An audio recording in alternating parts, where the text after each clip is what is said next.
नमस्कार दोस्तों, स्वागत है आपका स्टडी फॉर सिविल सर्विसेज में। देखिए, स्टडी फॉर सिविल सर्विसेज के छात्र हैं तो ये वाला टेलीग्राम जरूर ज्वाइन करके रखिए। यूट्यूब चैनल में हमारे साथ है तो भी ये वाला टेलीग्राम ज्वाइन करना बहुत ज्यादा जरूरी है। सारे नोटिफिकेशन, सारे अपडेट, सारे मोस्ट इंपोर्टेंट पिक्स, सारा रिवीजन सब कुछ यहाँ पे बताया जाता है। टेस्ट को ध्यान से अटेम्प्ट करिए और बताइए कितना स्कोर आपने किया है, कितने सही किए हैं टोटल क्वेश्चन में से। सभी लोग अपना अपना स्कोर जरूर कमेंट करिए। देखिए, ये हमारा इंस्टाग्राम का अकाउंट, आप इसको जरूर पेज को फॉलो कर लीजिए। Study for civil dot services है ये, ठीक है, ध्यान रखिएगा ये।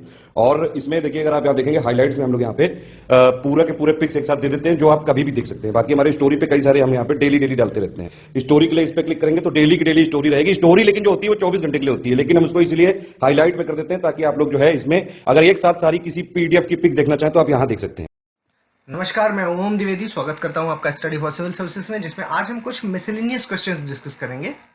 और शुरू करने से पहले मैं आपको बता दूं कि स्टडी फॉर सिविल सर्विसेज के कई फ्री और पेड कोर्सेज यूट्यूब और टेलीग्राम पर मौजूद हैं, जिन्हें आप इस लिंक के थ्रू और इन दो नंबर्स पे कॉल करके ज्वाइन कर सकते हैं। और हमारा पहला क्वेश्चन है, निम्नलिखित में से कौन सही सुमेलित है। देखिए, सिट्रिक एसिड है जो वो संतरे में पाया जाता है, बिल्कुल सही है। टार्ट्रिक एसिड आपका अंगूर में मिलेगा और स्टेरिक एसिड है जो वो फैट्स में मिलता है, ठीक है, फैट्स में, है ना कि टमाटर में। तो ये वाला है जो गलत हो जाएगा। आंसर हो जाएगा इसका 1 और 2, ठीक है। अगला देखिए, निम्नलिखित में से कौन सही सुमेलित है। गाजर का जो पीला रंग है वो होता है कैरोटीन की वजह से, सही है। गाजर का लाल रंग होता है एथ्रोसाइनिन की वजह से, ये भी सही है। और आपका मिर्च का जो हरा रंग है वो होता है क्लोरोफिल की वजह से, ठीक। तो तीनों ही सही है, याद रखें इन तीनों को। Answer D. अगला देखिए, निम्नलिखित में से कौन सी प्रजाति है जो गेहूं से संबंधित है, वीट से रिलेटेड है। साकेत हो गई और गोविंद हो गई, ये दोनों तो आपकी राइस की है, राइस की वैरायटी है। और सोनालिका और बाला हैं जो ये आपकी वीट की वैरायटी है, ठीक। तो 3 और 4 यानी कि सी आंसर हो जाएगा। अगला देखिए, काफी इंपॉर्टेंट क्वेश्चन है। कुछ रोगों के नाम हैं जो कि फलों में और सब्जियों में लगा करते हैं, और इस तरह का क्वेश्चन कई बार देखा गया है। तो देखिए, केला रोग है, केले में जो लगने वाला रोग है उसका नाम है पनामा रोग। फूल गोभी में ब्राउनिंग, मटर में मार्च रोग और नींबू में सिट्रस कैंकर। ये पूरी एक लिस्ट है जो आपको हमारे स्टडी फॉर सिविल सर्विसेज के द्वारा मिसलेनियस वाले पोर्शन में आपको दी गई है। उनको आप एक बार रिवाइज जरूर करें। बाकी ये वाले आपको फिलहाल याद रखने हैं। आंसर हो जाएगा इसका ए। अगला देखिए, निम्नलिखित अंतर्राष्ट्रीय संगठन को उनके मुख्यालय के साथ मिलाना है आपको। तो वर्ल्ड बैंक का मुख्यालय है आपका वॉशिंगटन डीसी में, ठीक, तो ए हो जाएगा। संयुक्त राष्ट्र का है आपका न्यूयॉर्क में, तो इसका हो जाएगा बी।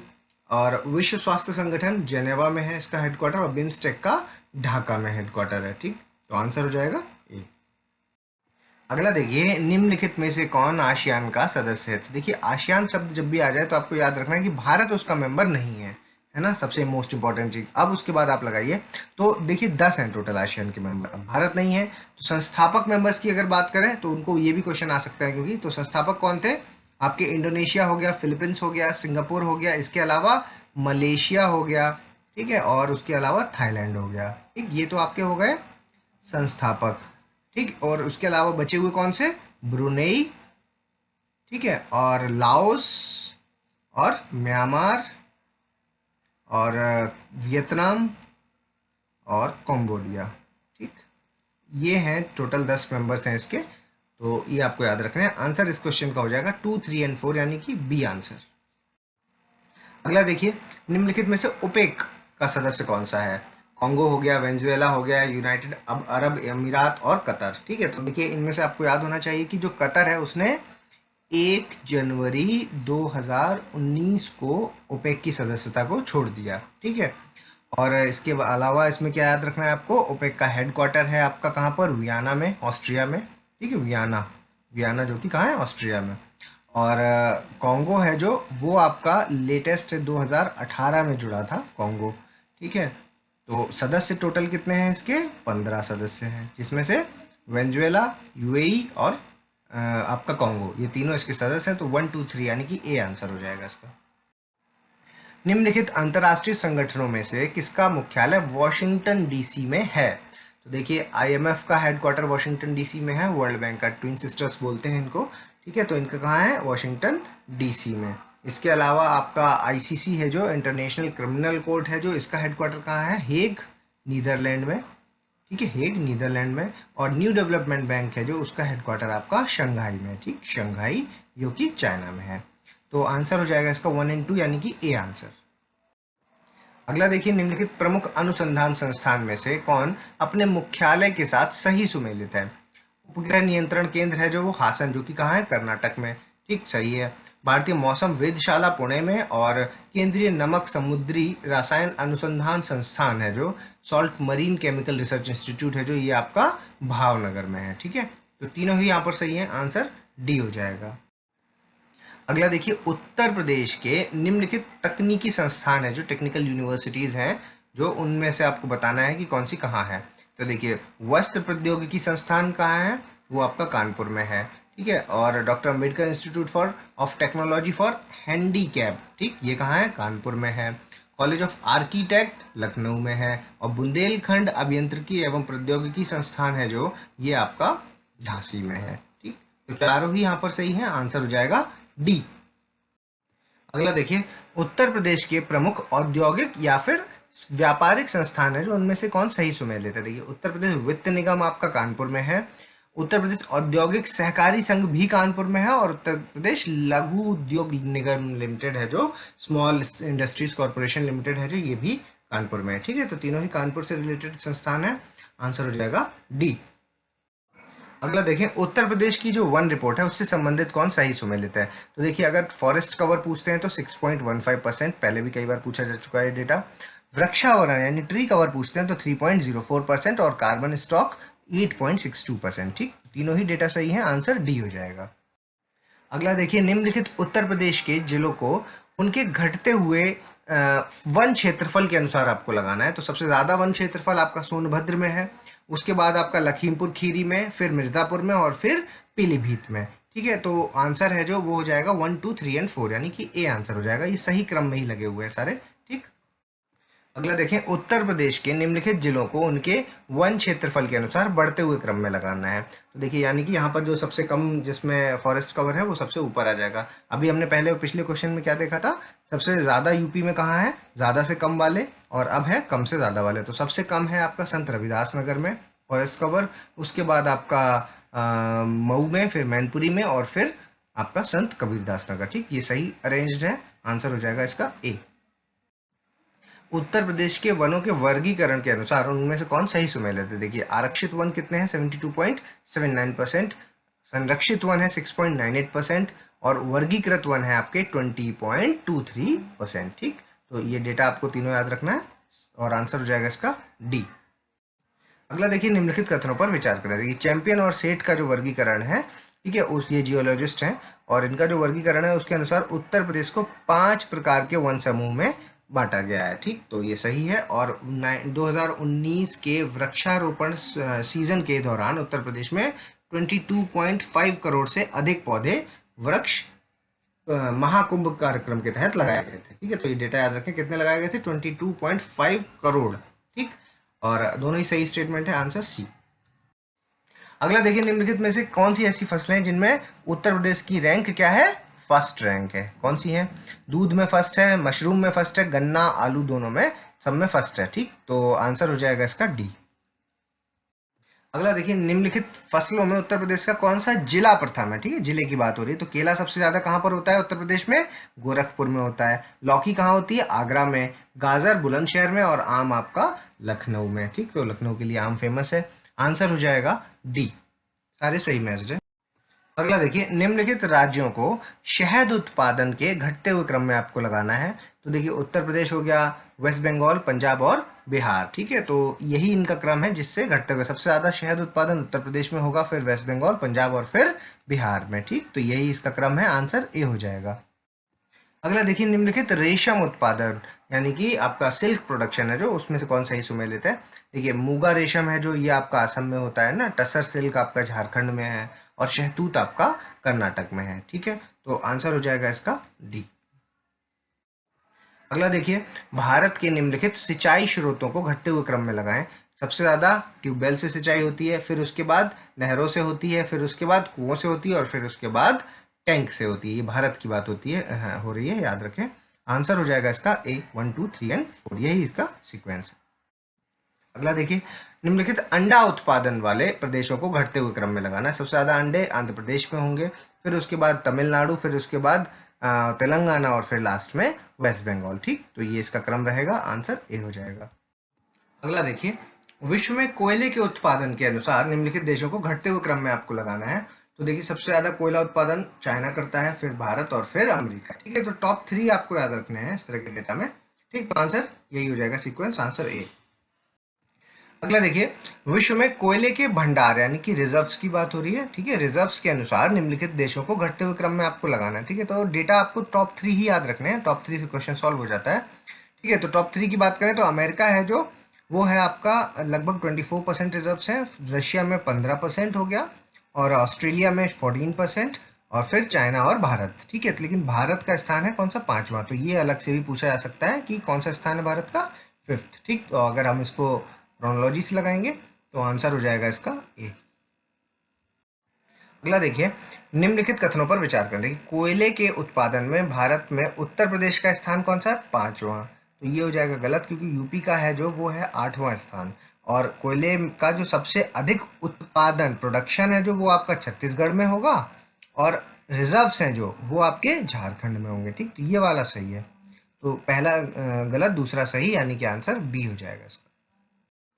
अगला देखिए, विश्व में यूरेनियम उत्पादन के देशों को प्रतिशत के अनुसार घटते हुए क्रम में लगाना है आपको। तो देखिए टॉप 3 ही याद रखने हैं। ऑस्ट्रेलिया का कितना है, 30%, उसके बाद कजाकिस्तान है 14%, और कनाडा है आपका 8%। ठीक है, और अगर सीक्वेंस में लगाएंगे तो Australia, Canada, sorry Australia, Kazakhstan, Canada और रशिया। ठीक, तो आंसर हो जाएगा ए 1, 2, 3 और 4।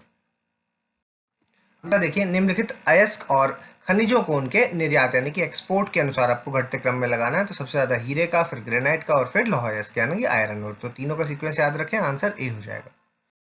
अगला देखिए, ये मेटेलिक मेटल्स हैं और ये उनकी रैंकिंग है। ठीक है, तो कौन सही सुमेलित है आपको बताना है। तो बॉक्साइट की रैंक है 5वीं, क्रोमाइट की है 4थी, और मैग्नीज अयस्क की है 6ठी रैंक। ठीक है, तो आंसर हो जाएगा इसका डी। अगला देखिए, एमएसपी निर्धारित करने के लिए निम्नलिखित में से कौन से कारक हैं। मांग आपूर्ति यानी कि डिमांड एंड सप्लाई, बनाने की कीमत यानी कॉस्ट ऑफ प्रोडक्शन, और उसके बाद इंटर क्रॉप प्राइस पैरिटी। ठीक है, तो ये तीनों ही फैक्टर्स हैं जिस पर आपका एमएसपी निर्धारित किया जाता है। कौन निर्धारित करता है, CACP। ठीक है, तो आंसर हो जाएगा इसका 1, 2, 3। अगला देखिए, निम्नलिखित में से कौन सी खरीफ फसल है। मक्का, उड़द, चना और जौ। ठीक है, तो आपकी जो मक्का हो गई और आपकी उड़द हो गई, ये तो आपकी खरीफ है। उसके अलावा आपका जो चना और जौ है, ये आपकी रबी की फसल है।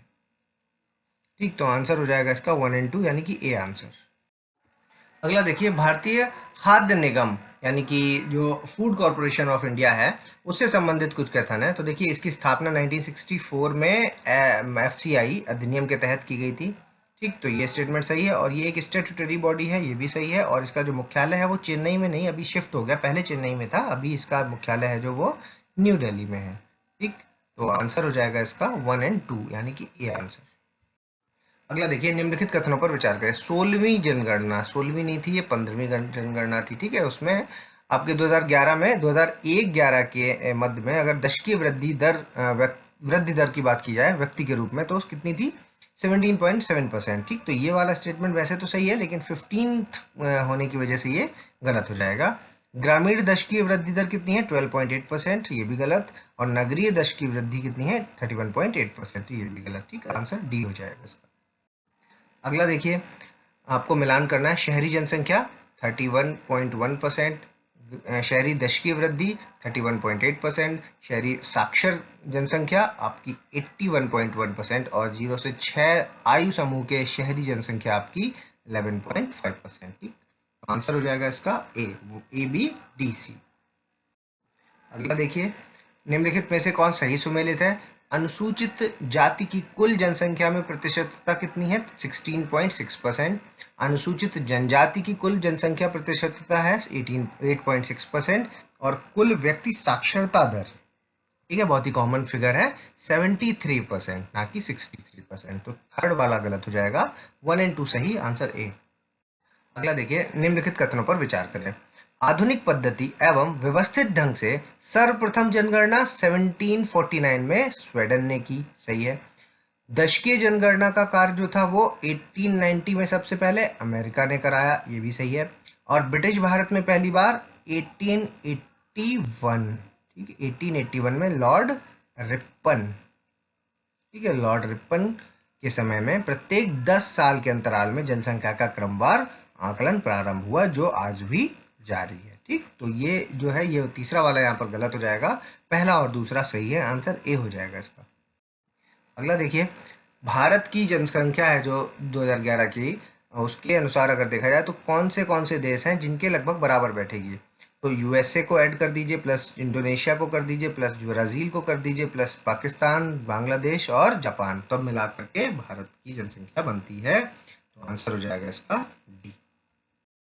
अगला देखिए, निम्नलिखित जो ब्रिक्स कंट्रीज हैं उनको आपका जो अर्बनाइजेशन है उसको आपको घटते क्रम में लगाना है। तो देखिए सबसे ज़्यादा है ब्राज़ील का, है ना, कितना है ब्राज़ील का 86.1%, और ठीक है, और फिर आएगा रशिया का, फिर आएगा साउथ अफ्रीका, चाइना, और फिर भारत का लास्ट में आएगा। तो आपको इसके सारे याद रखने की ज़रूरत नहीं है, बस टॉप वाला है वो है 86%, याद रखें। जानकारी के लिए चाहें तो 74.4% रशिया का है, अफ्रीका का है 66.4%, चाइना का आपका 59.2% और भारत का 34%। ठीक, तो आंसर हो जाएगा इसका 1, 2, 3 एंड 4 एंड 5, ए आंसर।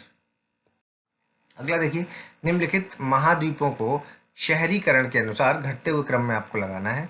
तो उत्तर अमेरिका, दक्षिणी अमेरिका, यूरोप, एशिया और अफ्रीका। ठीक है, तो इनके शहरीकरण में अगर कॉन्टिनेंट के हिसाब से देखेंगे तो यही क्रम आएगा, तो आंसर हो जाएगा इसका ए। ठीक, सबसे ऊपर नॉर्थ अमेरिका, फिर साउथ अमेरिका, यूरोप, एशिया और फिर अफ्रीका, आंसर ए। अगला देखिए, निम्नलिखित कथनों पर विचार करें। भारत में पहली पशुधन जनगणना जो थी वो 1919-1920 में की गई, सही है, और 20वीं जो पशुधन जनगणना है वो 2012 की पशुधन गणना की तुलना में कितनी है, 4.6% अधिक है। ठीक है, दोनों ही सही है, आंसर सी हो जाएगा इसका। अगला देखिए, निम्नलिखित राज्यों को ऊंटों की जो जनसंख्या है उसको घटते क्रम में लगाना है। तो सबसे ज़्यादा ऊंट कहाँ है, राजस्थान में 2.13 लाख।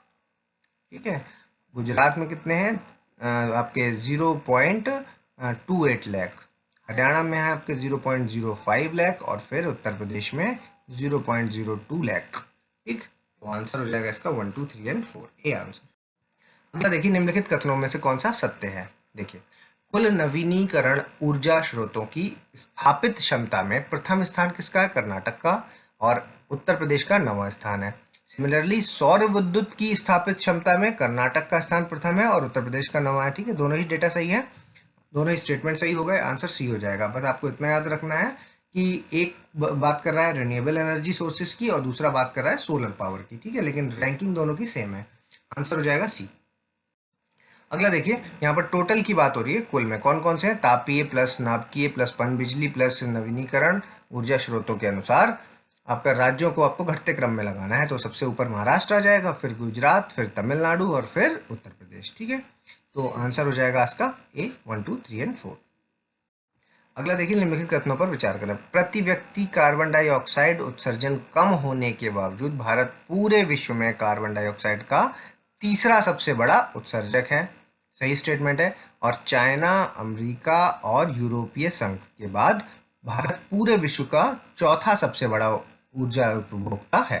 ठीक, 4th नंबर पे है, और रैंकिंग कौन सी है, चाइना सबसे ऊपर है फर्स्ट, सेकंड आपका अमेरिका, थर्ड आपका यूरोपीय संघ, 4th आपका भारत। ठीक, तो दोनों ही स्टेटमेंट सही है, आंसर सी। अगला देखिए, कोयला भंडारण के निम्नलिखित राज्यों को घटते हुए क्रम में लगाना है। तो कोयला भंडारण की बात हो रही है, रिजर्व्स की बात हो रही है, तो झारखंड, फिर उड़ीसा और फिर छत्तीसगढ़। ठीक है, तो यही इसकी रैंक है, टॉप 3 याद रखने, आंसर ए। अगला देखिए, लिग्नाइट के भंडारण के हिसाब से, लिग्नाइट रिजर्व्स के हिसाब से देखिए, तो सबसे ज़्यादा लिग्नाइट रिजर्व्स तमिलनाडु में, फिर राजस्थान में और फिर गुजरात में। ठीक, यही टॉप 3 याद रखने हैं, आंसर ए। अगला देखिए, जो यूपी में 1 डिस्ट्रिक्ट 1 उत्पाद की जो सूची है उसके हिसाब से आपको लगाना है कि किस जनपद के साथ किस उत्पाद को जोड़ा गया है। ठीक है, तो आगरा चमड़ा उत्पाद के लिए, अमरोहा वाद्य यंत्र, अलीगढ़ के ताले और झांसी का सॉफ्ट टॉय। ठीक है, तो ये चारों ही यहाँ पर सही हैं, आंसर हो जाएगा डी। अगला देखिए, एक जनपद एक राज्य के अनुसार निम्नलिखित का मिलान करना है आपको। देखिए, गोंडा आपका खाद्य प्रसंस्करण सही है, सिद्धार्थनगर काला नमक चावल ये हो गया। ठीक है, इसके साथ मैच हो गया सीतापुर की दरी और गोरखपुर का टेराकोटा। ठीक, तो ये आंसर हो जाएगा ए। अगला देखिए, निम्नलिखित कथनों पर विचार करें। रविंद्रनाथ टैगोर को नोबेल पुरस्कार उनकी पुस्तक कौन सी, पतंजलि के लिए, कब मिला, 1913 में, सही है। और सीवी रमन को फिजिक्स का नोबेल पुरस्कार 1930 में दिया गया, किसके लिए, रमन इफेक्ट के लिए, ठीक है। तो सत्य वाला पूछा था, सी आंसर। निम्नलिखित में से कौन सा लोक नृत्य है जो झारखंड से संबंधित है, सरहुल, छाऊ, दांडी और चंबा। तो देखिए ये दोनों हैं जो दांडी चंबा आपके हिमाचल प्रदेश के हैं, और सरहुल और छाऊ हैं जो ये आपका झारखंड के हैं, ठीक। 1 और 2 ए आंसर। अगला देखिए, निम्नलिखित में से कौन सही सुमेलित है। राष्ट्रीय बालिका दिवस 24 जनवरी को होता है, अंतर्राष्ट्रीय मातृभाषा दिवस 21 फरवरी को होता है, और अंतर्राष्ट्रीय महिला दिवस 8 मार्च को होता है, ठीक है। तीनों ही सही है, आंसर डी हो जाएगा। अभी आप वीडियो को पॉज कीजिए और अपना स्कोर हमें कमेंट्स के माध्यम से बताइए। अगर अभी तक आपने हमारे चैनल को सब्सक्राइब नहीं किया तो सब्सक्राइब कीजिए और बेल आइकन की बटन दबाइए। जल्दी मिलेंगे अगले टॉप 50 क्वेश्चंस के साथ, तब तक के लिए धन्यवाद।